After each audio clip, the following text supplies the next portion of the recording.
ওই যে সুন্দরী গাছে দেখুন, যে নিউ মেটাফর্মা শ্বাসমূলগুলো দেখছেন, ব্রিডিং রুটগুলো, এরা অনেক স্ট্রং, খুব শক্ত। জঙ্গলের ভেতরে একদম সুচালো হয়ে উপর দিকে ওঠে, 2 ফিট 2.5 ফিট পর্যন্ত লম্বা হয়। এতটা ডেঞ্জারাস হয়। এইগুলো কি ওই গাছ? এগুলো কি সুন্দরী গাছ? না, এইটা হচ্ছে এই যে ঢাঁড়সের মতো দেখুন একটা ফল বেরিয়েছে, এটা হচ্ছে কাঁকড়া। ঠিক আছে, সুন্দরী গাছটা ঠিক ওই যে প্রজাপতির মতো দেখুন, বাটারফ্লাইয়ের মতো ওইটা হচ্ছে সুন্দরী গাছ। ওই লাইনটা পুরোটাই সুন্দরী। এই যে লাইনটা দেখছেন, এই গাছটা, এটা হচ্ছে সব পশু।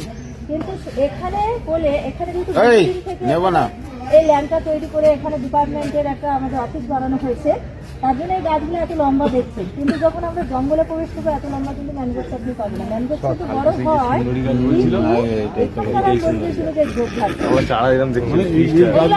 আপনি ল্যান্ডেও লাগান, না আমি বলছি এই গাছগুলো জলের মধ্যেও হয়, প্লাস এতেও হয়, উপরেও হয়। কিন্তু এর নেচার কিন্তু এরকমই, মত শেখের উপর দিকে।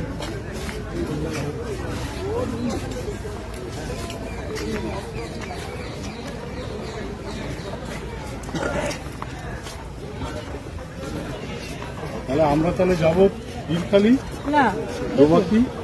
ইরখালি দোবাকি বলতে এখন আমরা যেহেতু এটা এন্ট্রি পয়েন্ট সজনে খালি, আপনাকে তো আসতেই হবে।